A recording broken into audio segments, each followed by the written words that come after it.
小时候喜欢看父亲做饼子，长大后父亲老了，这些都成了儿时的回忆。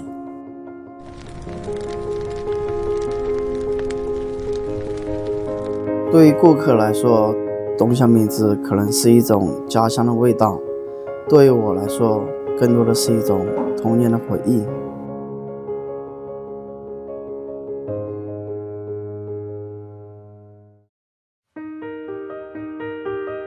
饼子虽小，讲究很多，用料的多少，柴火烘烤的时间，都会影响到饼子的味道与口感。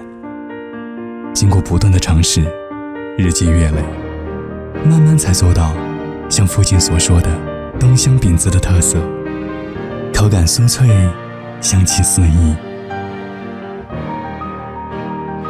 现在的年轻人都不喜欢接触这些老手艺了，这些熟悉的味道，我真的舍不得丢了。老板，你吃好没有？好了，我给你装。一年365天，顾客纷至沓来，所以我想把这个味道一直传承下去。